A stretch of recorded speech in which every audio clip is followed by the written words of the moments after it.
Alhamdulillahi ala ihsani wa syukurulahu ala taufiqi wa minani. Asyhadu an la ilaha illallah wahdahu la syarika lahu ta'ziman syar'i wa asyhadu anna Muhammadan abduhu wa rasuluhu bada ila ridwani. Allahumma salli alaihi wa ala alihi wa ashabihi wa ikhwani. Qala Allah ta'ala fi kitabil karim, ya ayyuhalladzina amanu yuslih lakum a'malakum wa yaghfir lakum dhunubakum wa may yuti'illaha wa rasulahu faqad faza fawzan 'azima. Wa ba'd, fa in ahsana al-kalam kalamullah wa khairal huda huda Muhammadin sallallahu alaihi wasallam wa syarrul umuri muhdatsatuha wa kullu muhdatsatin bid'ah wa kullu bid'atin dalalah wa kullu dalalatin finnar. Bapak-bapak, ibu-ibu, jamaah salat maghrib yang dimuliakan Allah Subhanahu wa Ta'ala. Alhamdulillah, kembali kita bersyukur kepada Allah Subhanahu wa Ta'ala atas segala nikmat yang Allah berikan kepada kita, dan kita tidak akan pernah dapat menghitungnya. Jamaah sekalian, di antara kesyukuran kita hari ini, Allah telah memberikan kita waktu istirahat yang paling baik. Itulah salat berjamaah maghrib, dan kelezatan beristirahat yang paling baik ini dilanjutkan lagi dengan bernikmat dengan majelis ilmu, pengajian sejenak, melepaskan kepenatan dan kelelahan dunia untuk kemudian mengisi waktu yang terbaik antara maghrib isya ini. Inilah yang dimaksud jalan-jalan hidayah jamaah sekalian, dan semoga Allah senantiasa menjaga kita dan menetapkan hati kita di dalam ketaatan seperti ini. Amin ya rabbal alamin. Salawat dan taslim kepada junjungan kita Nabiullah Muhammad sallallahu alaihi wasallam, kepada seluruh keluarganya dan sahabatnya tanpa terkecuali. Kisah ini terjadi di zaman Bani Israel jauh sebelum Rasulullah Sallallahu Alaihi Wasallam lahir ke muka bumi ini. Dikisahkan tentang seorang laki-laki yang anak tunggal yang merawat bapaknya yang kondisinya sakit keras. Jadi dia sudah tidak memiliki lagi ibu. Dia merawat bapaknya dengan kondisi sakit yang sudah keras, sampai suatu ketika anak ini sudah putus asa, sudah banyak, sudah biaya mahal, pekerjaan anak ini juga sudah tidak ada, sehingga dia kemudian berobat juga sudah tidak ada lagi harapan, sehingga kemudian anak ini berencana untuk membunuh bapaknya saja supaya selesai masalah. Maka dibawalah bapaknya ini ke padang pasir yang tidak ada orang untuk dia eksekusi. Jadi dia bawa ke padang pasir, bukan ke durian tiga. Dia bawa ke padang pasir berdua. Bapaknya tidak tahu kalau dia mau dibunuh oleh anaknya. Ini zaman kisah Bani Israel. Setelah sampai di padang pasir itu, kemudian barulah bapaknya bertanya dengan kelelahan. Ini bapaknya sakit keras. Dia mengatakan, mau apa ini? Mau apakan saya? Maka sang anak laki-laki berkata, saya mau bunuh. Dengan menangis, anak ini mengatakan, saya bunuh. Saya sudah tidak sanggup lagi merawat kita. Dia juga sudah tidak ada. Ternyata jawaban bapaknya di luar harapan anaknya, artinya di luar ekspektasinya.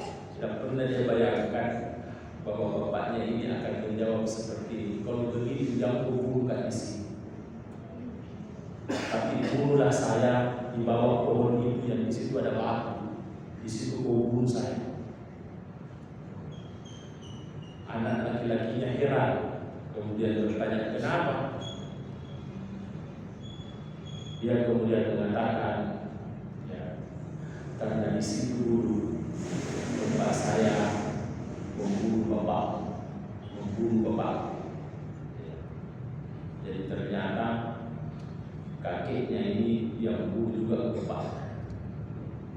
Kisah ini sampai di sini karena ada hikmah yang ingin disampaikan oleh ulama yang membahas tentang ini, bahwa kaidah di dalam beramal itu kita sangat mengenal dengan istilah al-jaza min jinsil amal, bahwa balasan itu sesuai dengan perbuatan. Ini yang sekalian, apa yang kita peroleh, yang telah kita lakukan selama ini, usaha-usaha yang kita lakukan selama ini dalam beribadah kepada Allah, jujuran beriman kita lakukan, harta yang kita berikan, itu semua balasannya sesuai dengan apa yang telah kita usahakan. Al-jaza min jinsil amal.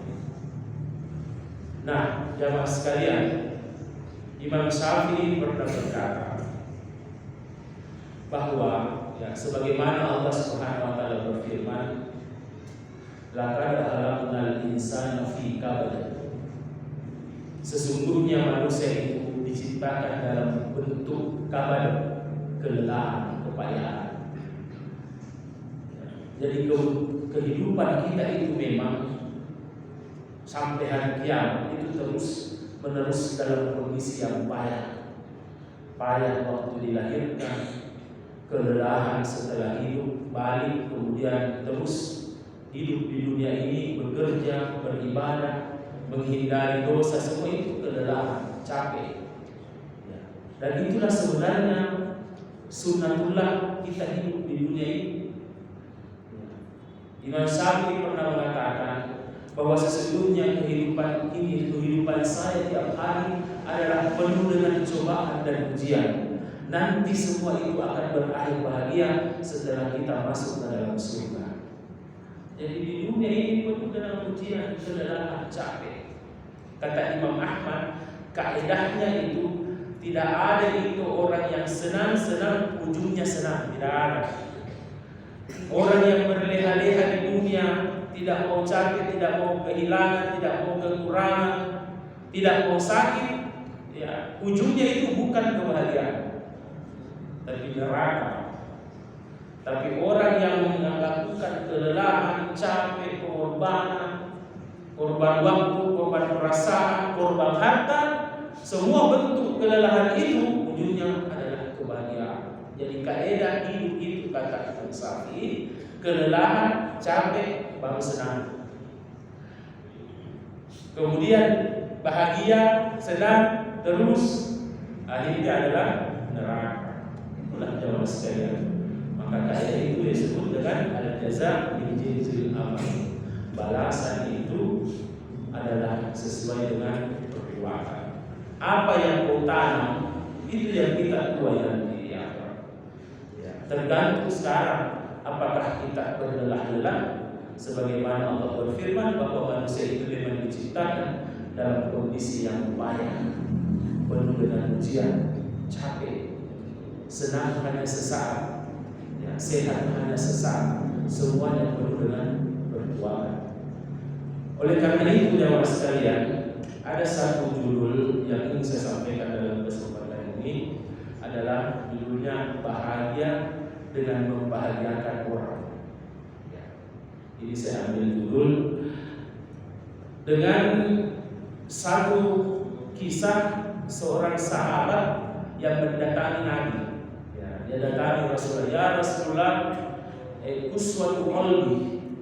Jadi hatiku ini keras sekali ya Rasulullah. Kemudian apa yang disampaikan oleh Nabi itu di luar jawabannya, dia menganggap tidak nyambung. Ya, waktu dia mengatakan ya Rasulullah, keras sekali hatiku. Maka Nabi menjawab, jawaban Rasul adalah berbanyaklah menyentuh kepala anak yatim dan berilah makanan. Sepintas lalu hubungannya antara kerasnya Nabi dengan memberi makan anak yatim, banyak menyentuh kepala anak yatim.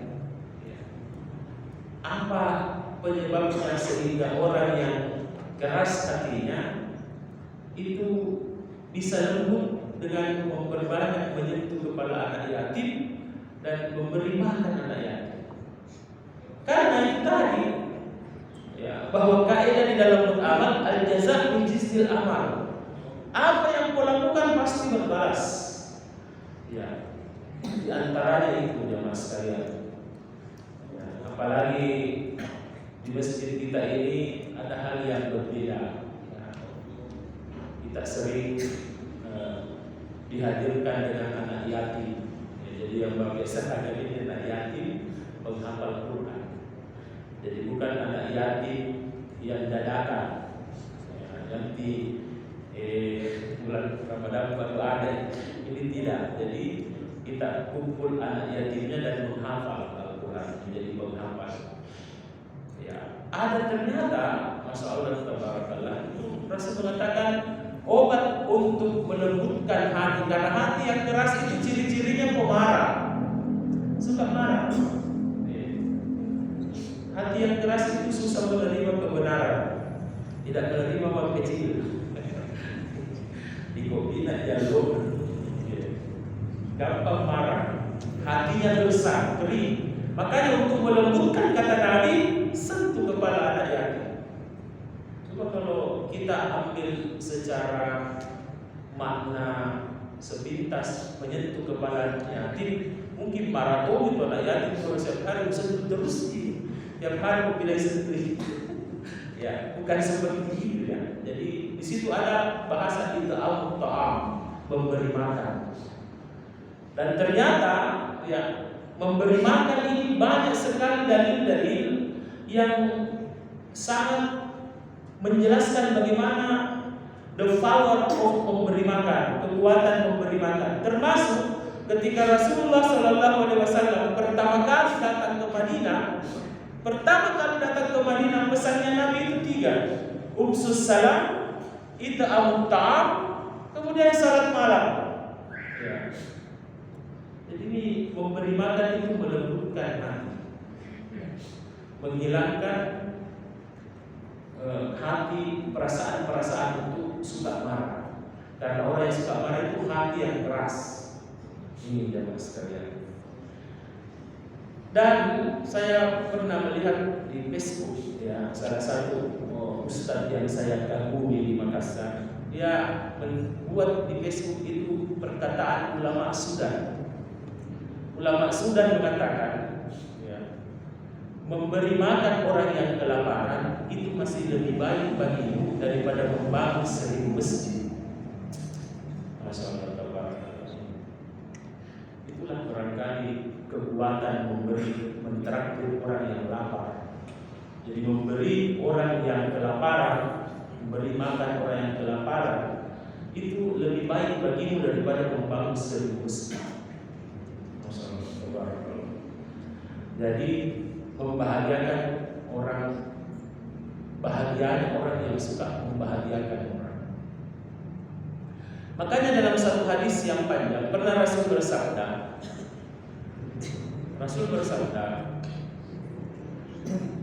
akmalukum imanan,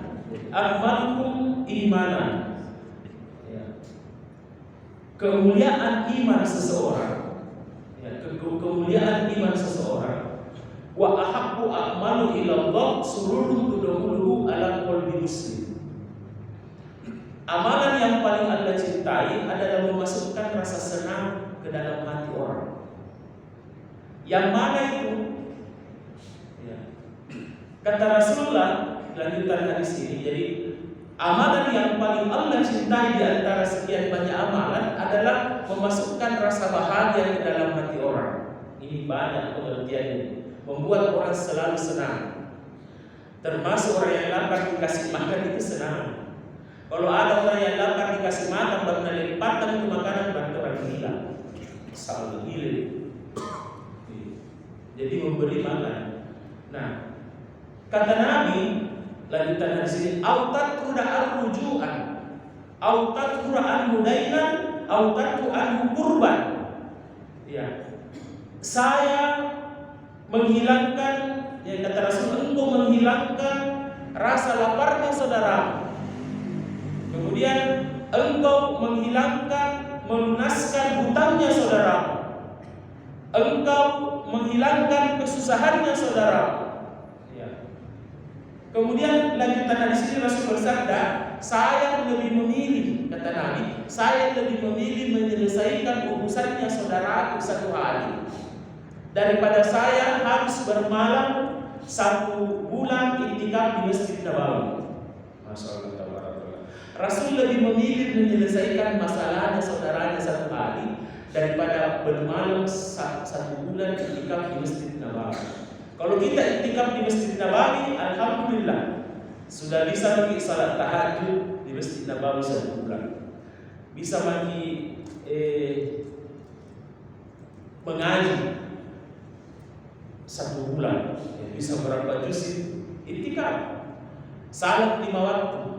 Kata Nabi, barang siapa yang salat 1 waktu di Masjid Nabawi sama dengan 1000 hari, 1000 waktu di masjid. Kalau kita salat di Masjid Ar-Rahman, begitu banyak pahalanya. Tapi Nabi mengatakan, saya lebih memilih untuk menyelesaikan urusannya saudara 1 hari saja daripada saya harus bermalam di Masjid Nabawi 1 bulan. Begitu pentingnya menyenangkan hati orang. Ya, saya lebih memilih untuk menguruskan KTP-nya saudara satu hari daripada saya harus umroh 1 bulan di Masjid Nabawi. Begitulah kira-kira. Karena begitu pentingnya bagaimana membahagiakan orang. Ini jamaah sekalian. Makanya ada ulama pernah berfatwa bahwa sesungguhnya kita sholat malam, kita berpuasa, ya kita mengaji, itu Allah baru tersenyum. Nanti Allah tersenyum ketika kita bisa membukakan kesulitannya orang. Ya. Dan satu dalil yang masyhur dari Abu Hurairah, ketika Rasulullah turun dari Gua Hira, Rasul turun dari Gua Hira terburu-buru karena ketakutan, baru-baru diberi sama Jibril. Nabi turun, dia sampaikan ke istrinya, Nabi dalam ketakutan. Kemudian Rasul bersabda, laqad hasibu ala nafsi, kata Nabi, wahai Khadijah, dia sampaikan hadinya, sungguh kehidupanku nanti akan buruk. Seakan-akan Rasul mengatakan, sungguh nanti kehidupanku pasti selalu susah. Ya, di samping hidupnya susah, kematiannya juga susah. Seperti itulah kaidahnya. Nah, maka pada saat itu Khadijah menimpali. Khadijah radhiyallahu anha mengatakan, "Kalla fa wallahu absir." Tidak sekali-kali kehidupanmu akan jelek ya Rasulullah. Wallahi innaka lam tasibu abada. Tidak mungkin Allah sia-siakan hidupmu. Kenapa? Nah, baru kemudian Khadijah bersaksi, innaka la tahsibur rahim, engkau itu suka menyambung silaturahim. Coba. Khadijah mengatakan tidak mungkin kau nanti susah miskin kok. Ya, kemudian kau suka menderita, hidupmu susah, tidak mungkin. Kenapa? Ciri yang pertama yang kau miliki itu ya Rasul, innaka la tahsibur rahim, engkau itu suka menyambung silaturahim. Jadi orang yang hidupnya baik, bahagia, itu banyak temannya. Nah, semua orang suka baik kepada tetangga. Orang yang pendek umurnya, gampang dapat musibah, hilang HP-nya, dicoret mobilnya, itu orang yang tidak menyambung silaturahmi. Banyak bombena. Pokoknya jamaah masjid ada bombena, panitia masjid ada bombe, ketua masjid ada bombe, itu ada ketua masjid. Semua ada bombe. Ya. Akhirnya apa? Hidupnya susah. Makanya kata Khadijah, tidak mungkin kehidupanmu jelek ya Rasulullah. Kenapa? Innaka la tahsibur rahim. Engkau itu suka menyambung silaturahim. Makanya di antara keuntungan orang yang suka bersilaturahim banyak orang kan, panjang bagus rezekinya dan sebagainya. Dan ini ciri yang pertama yang dimiliki oleh Rasulullah. Engkau itu suka menyambung silaturahim. Ini jamaah sekalian. Rasulullah itu digelari Al-Amin karena suka menyambung silaturahim.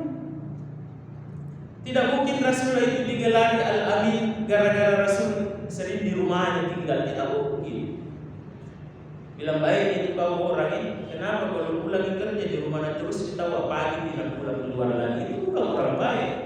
Orang yang baik itu adalah yang bagus silaturahimnya, bagus pergaulannya. Makanya kata Nabi, akmalukum imanan ahasinuhu akhlaquhu. Kemuliaan iman seseorang adalah karena akhlaknya yang baik. Apa ciri-cirinya? Al-mu'addihuna aknafan alladzina yu'lafun wa hum yu'lafun. Orang yang mudah menjulurkan bahunya, mudah bergaul dan gampang diajak bergaul. Itu cirinya orang yang baik kata Nabi. Jadi kalau ada orang kadoro, matojo, bukan tanggal muda, tanggal tua saja kak dulu terus. Ditanya atau apa maunya, tidak sih. Ini bukan orang yang baik. Orang yang baik itu mudah, supel. Al-mu'attibuna aknafan, gampang diajak bicara, gampang diajak bergaul dan mudah bergaul. La khaira katsira, kata Nabi, tidak ada kebaikan baginya orang yang diulang wala yulam, orang yang tidak mudah diajak bergaul dan bergaul. Tidak. Bukan orang yang baik. Jadi itu bentuk orang yang bagus silaturahim. Ya. Kalau kita mengandalkan diri tak saja untuk selalu berdoa tidak mempan, itu Allah kadang butuh diborong. Kenapa butuh diborong? Karena tidak tahu dari mana itu doa bisa dikabulkan. Kalau kita sendiri yang melempar bangka setengah mati, ya. Belum tentu ada jatuh. Kalau ada jatuh mungkin satu, itu juga lama. Makanya perlu bersama-sama. Perlu bersama-sama untuk lempar bangka. Tidak lama semua pasti jadi. Seperti itulah jemaah sekalian. Dan ini bagian daripada yang selalu disebut dengan berjamaah. Termasuk doa juga minta didoakan. Kenapa? Karena afdal orang didoakan tanpa kita tahu siapa yang mendoakan kita. Nah mungkin didoakan kalau kita bagus silaturahimnya pada sesama. Jadi itu yang pertama. Kalau mau hidupmu bagus, silaturahim. Kemudian kata Khadijah, kalla fa wallahu absir ya Rasul. Tidak mungkin kehidupanmu jelek. Kenapa? Innaka la tahsibul hadis. Engkau itu jujur. Ini juga jujur, Pak. Ini juga berarti jujur. Ya. Memang kadang dipisahkan rajin sholat, rajin puasa, tapi suka bohong. Ya. Tidak jujur. Baik dalam kehidupan sehari-hari, di dalam bekerja, berdagang, tidak jujur. Dan hati itu paling banyak bikin tidak jujur, gampang bohong.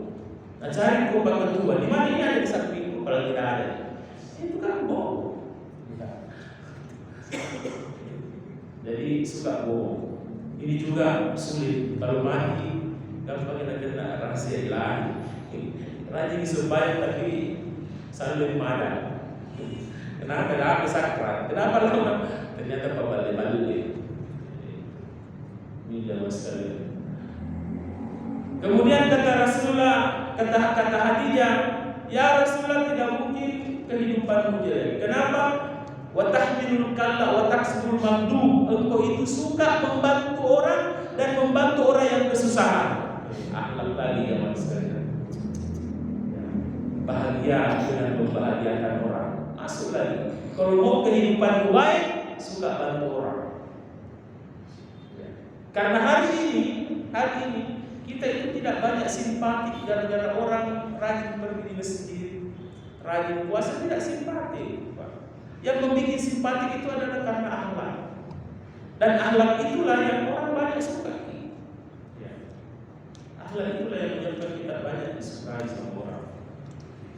Sebagaimana Rasulullah itu mukjizatnya akhlak. Mukjizatnya akhlak. Sehingga dalam kehidupannya itu menjadi teladan gara-gara akhlak. Kalau dari segi ibadahnya, orang benci, Abu Lahab benci, Abu Jahal benci, Musailamah benci, semua benci karena ibadahnya, karena tauhidnya. Tapi dalam khusus pergaulan, Rasul disenangi. Jadi mereka itu Abu Jahal, Abu Lahab ingin memisahkan antara sembahyangnya Nabi, ibadahnya Nabi dengan akhlaknya. Waktunya itu terbongkar Ka'bah, dibangun Ka'bah. Bayangkan itu. Ini Hajar Aswad. Orang semua mau bertengkar. Karena apa? Suku-suku Quraisy, Bani Hashim, Bani Maktum, ya, semua suku-suku yang hebat, semua berselisih. Saya yang harus bawa ini, saya yang harus pegang ini, saya yang harus meletakkan batu pertama ini, Hajar Aswad ini, melengket di Ka'bah ini. Rasul yang dipilih. Pada hari itu Rasul sudah dibenci gara-gara ibadahnya, tapi Rasul dipilih. Kenapa? Karena Rasul itu jujur. Akhlak adanya Nabi yang dipilih untuk memimpin pemasangan Hajar Aswad. Itu karena akhlak dan sekalian. Kemudian kata Hadijah, ya Rasulullah, tidak mungkin kehidupanmu jelek. Kenapa? Wa taksibul daif, engkau itu suka memuliakan tamu. Masya Allah. Ternyata memuliakan tamu juga menjadi bagian yang memiliki, dan memuliakan tamu itu juga ujungnya bahagia, membahagiakan orang. Ada memang orang yang spesialisnya itu didatangi rumahnya, orang suka datangi rumahnya. Paling cepat habis kopi dan gulanya, ada yang begitu. Karena ternyata rumahnya warung. Ya. Tapi orang suka, ya. Sempit rumahnya tapi orang suka ke sana. Kenapa? Lapang hatinya. Biasa-biasa disembahyang, biasa. Lebih banyak masuknya, ya. Ya, biasa-biasa. Tapi dia paling menghormati tamunya. Masyaallah. Nah, ini jamaah sekalian. Juga memuliakan tamu, ada bagian membahagiakan orang. Ya, membahagiakan orang. Dan sekali lagi bahwa semua itu menjadi bentuk amalan yang paling Allah cintai, memasukkan rasa senang. Nah, bayangkan kalau rumah yang luas lantas tidak ada tamu, itu bangkit-bangkit di rumah 2 minggu lebaran tidak habis-habis. Kenapa? Tidak ada yang makan, tidak ada yang datang. Jadi banyak sebab jemaah sekalian untuk melembutkan hati, di antaranya memuliakan tamu. Ya, maka yu'minu billahi wal yawmil akhir falyukrim dhaif. Barang siapa yang beriman kepada Allah dan hari kiamat, maka hendaklah memuliakan tamunya. Ini jemaah sekalian. Kemudian ada ciri yang terakhir yang dimiliki oleh Rasulullah. Ini juga bagian yang dikatakan Hadijah, sungguh ya Rasul, tidak mungkin kehidupanmu jelek. Ya, kok pasti bahagia. Ya. Kenapa? Engkau itu suka memberi orang modal untuk berdagang atau bekerja. Coba. Ini juga yang spesifik. Bukan memberikan kredit, ya, tapi dari hasil pekerjaan kalau Nabi ada untung, dia kasih orang dan orang itu dijadikan untuk modal. Ya. Jadi ini semua menjadi bagian akhlak dalam sekalian, ketinggian akhlak. Ya, bagaimana membahagiakan orang, dan itu adalah kebahagiaan. Membahagiakan orang adalah bagian dari kebahagiaan. Nah, oleh karena itu, hampir sebulan ini kita merayakan Maulid, mengingati Rasul dengan segala akhlaknya. Tentu kita lebih selalu mengkaji bagaimana perilaku Rasulullah Sallallahu Alaihi Wasallam di dalam kehidupannya. Ya, bagaimana Rasulullah di dalam bergaul, bagaimana Rasulullah di dalam menata kehidupan rumah tangga dan menata kehidupan masyarakatnya. Saya ingin mengingatkan tentang satu hadis, ya. Jam berapa Isya? Ya, 11.56 19 yang masih cukup ya. Saya ingin mengingatkan ini bagaimana Rasulullah SAW mengatasi persoalan rumah tangganya. Jadi hadis ini disebut secara hadis Kamya Abu Turab. Ya. Abu Turab ini dialamatkan dengan nama Abu Talib, salah satu kunyahnya Abu Talib. Di sini dalam hadis Sahih Bukhari, jadi Rasulullah itu ja'ala Rasulullah sallallahu alaihi wasallam di baiti Fatimah. Jadi yang meriwayatkan hadis ini adalah Sahal bin Sa'id radhiyallahu anhu taala mendatangi rumahnya Fatimah. Ya. Setelah salat zuhur, Rasul mendatangi rumahnya Fatimah. Setelah sampai di rumahnya Fatimah, Nabi tidak melihat Ali. Ya, jadi tidak ada Ali di situ di rumahnya. Kenapa Rasul menganggap itu kejanggalan? Karena kebiasaan orang Arab, ya, kebiasaan orang Arab, dan ini juga sunnah Rasulullah, kebiasaan Rasul. Ini mungkin sulit kita lakukan. Jadi antara sunnah-sunnah yang sulit kita lakukan adalah tidur setelah salat zuhur. Itu sunnah. Ini mungkin bisa lakukan yang pensiun. Yang tidak pensiun susah. Iya. Tidak pensiun susah. Kenapa? Karena bekerja. Jadi Nabi kaget, kenapa ini Ali tidak ada tidur di rumah? Berarti ada masalah. Ya. Kemudian Nabi berkata, wahai Fatimah, di mana Ali? Tidak tidur siang. Nah, kebiasaan orang Arab itu tidur siang, pasti ada di rumah. Maka kemudian Fatimah yang merasa diketahui bahwa atau di bapak kalau ada rumah tangga masalah rumah tangga. Apa kata Fatimah? Ya, karena baina wa baina Husain. Jadi berkata Fatimah, tadi saya berselisih paham dengan Ali. Saya bertengkar. Setelah itu Ali pergi. Suaminya pergi tidak tahu kemana. Nah, kemudian Rasul mengatakan, dia tanya ini sahabat, dia tanya ini sahabat yang beriwayat dari hadis, kau pergi cari Ali, di mana Ali? Ya, setelah itu kasih tahu saya. Jadi Rasul tidak mengatakan cari Ali di mana, sudah datang sama saya, tidak. Nabi hanya bilang cari Ali, kalau kau sudah lihat di mana dia, kasih tahu saya.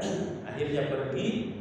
Dan dia dapat kabar setelah dia lihat Ali, dia pulang. Ya Rasulullah, Ali ada di Masjid Nabawi tidur. Ya. Jadi tidur di Ali. Gara-gara marah sama suaminya, istrinya dia pergi tidur. Kemudian Rasul pergi. Jadi Rasul pergi mencari Ali. Dia temui di Masjid Nabawi. Setelah ketemu di Masjid Nabawi, Nabi kemudian mengusap dengan tangan halusnya, dia usap pipinya Ali, ya dengan pakaiannya jubahnya karena penuh dengan tanah. Kemudian mengatakan, kam ya Abu Turab, bangunlah wahai bapaknya tanah. Ali terbangun. Kemudian Rasul mengatakan, pulanglah engkau di rumah, selesai masalah rumah tangganya Ali dan Fatimah. Sekarang kita kasih tafsiran ini hadis. Waktu Rasulullah bertanya kepada Fatimah, Fatimah juga ahli surga. Ahli surga Fatimah. Buktinya dia tidak terlalu mengeksplor masalah yang terjadi di rumah tangga. Padahal bapaknya Nabi, kalau wali kota, bapaknya Nabi. Logikanya dia akan kalau orang biasa pasti dia bilang, pergi bertengkar tadi Pak, pergi tadi datang beli apa Ali tidak bilang begitu. Karena apa kata Fatimah? Fatimah tahu dia ahli surga, tidak boleh kasih tahu aibnya meskipun sama bapaknya. Karena itu sekarang ya dia tahu bahwa hunna libasun wa antum libasun lahu, bahwa kita itu suami pakaiannya istri dan istri juga pakaian bagi kita. Namanya pakaian tidak boleh dilihat. Sekarang ibu-ibu tahu kalau bertengkar, cuma dia tidak kasih tahu tapi kasih di status. Bikin status gambar jantung terbelah dua, selesai. Pasti orang komen. Atau dan tulis masih terasa gambaran tangannya baik, berarti lebih ditampil. Ya, jadi begitulah. Lebih banyak curhat ke medsos. Jadi sama. Fatimah dia tahu bahwa tidak boleh menceritakan, makanya dia hanya mengatakan tadi saya bertengkar. Setelah saya bertengkar, Ali pergi. Nah, sekarang kita ke bapaknya. Kita persingkat ini lagi 5 menit. Rasul dia tahu kasih begitu anaknya. Rasul hanya mengatakan tidak ada tambahan, bilang kenapa memang bukan. Kasih tahu kan. Nah saya yang kasih di rumah itu. Nah, coba. Hebatnya Nabi. Apa yang bilang Nabi? Tidak ada tambahan pertanyaan. Dia hanya suruh itu sahur. Kemana sahur? Suruh pergi cari. Nabi minta dia apa? Tidak. Nabi pergi datang berarti. Setelah dia tahu ada di masjid. Kalau saya panggil karena itu, dia dari panai dalam perangkap manapun. Begitu. Tapi Nabi juga ahli surga, bukan manusia biasa. Dia datang lagi menantunya. Sampai di sana, kira-kira pakai kaki atau duduk, bisa ada. Nabi pakai tangan halusnya, usap-usap karena tidur di masjid penuh dengan pasir. Apa dia bilang? Bangunlah ya Abu Turab, bangun membuai bapaknya tanah. Kata Ali bin Abi Thalib, 3 nama panggilanku. Yang pertama Abu Husain, saya adalah bapaknya Husain, cucunya Nabi. Yang kedua panggilannya Abu Thalib, Abu Sibtain, bapak pemilik 2 cucu Nabi. Panggilan ketiganya Ali adalah Abu Turab. Kata Ali, yang paling aku suka di antara 3 panggilan itu adalah panggilan Abu Turab. Kenapa? Karena Abu Turab itu mengingatkan saya tentang rumah tanggaku yang bermasalah dan sentuhan tangan lembut mertuaku. Sekarang kita pindah ke Ali. Waktu Ali bertengkar dengan istrinya, kemana pergi? Ke masjid, tidak ke warung. Kalau Ali ke warung, Ali selesai. Di warung itu kelompok semua, grup asosiasi, grup alumni. Kalau ketemu dengan teman warung, kenapa kok? Masalah di rumah, kenapa? Saya lihat memang istri itu juga letter sekali, ceraikan. Itu udah apa? Jadi di antara sunnah, kalau bertengkar sama istri, ya warga santri saya ke masjid, jadi boleh tidur di masjid. Ya. Coba jangan malam, kalau ditutup kalau Rahman malam ya, dikunci. Jadi luar biasa, ini contoh jamaah sekalian bagaimana Rasul itu menghadapi problem rumah tangga. Jadi sangat singkat, tidak banyak ocehan, tidak ada explore sampai kemudian waktu ditanya itu anaknya Nabi Fatimah bertengkar tak tadi, terus nama sudah terpilih apa? Baru Nabi nangis juga kita membantal bapak itu sengke tidak. Terus biasanya Pak ya, biasanya juga biasa kuliah di sini terus. Kalau bapak, apalagi kalau bapaknya ya, bapaknya biasa akrab toni dengan menantunya, sudah dikasih mobil Pajero, sudah nah hantar itu anak perempuannya karena sudah dikasih mobil. Nah, saya komentar tadi waliwa. Bagaimana itu kalau pergi sampai bayar pajak mobil?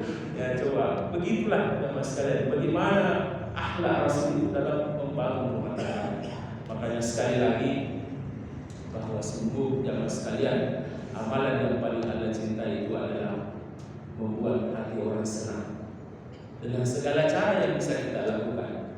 Ya, tersenyum, pokoknya selalu orang senang.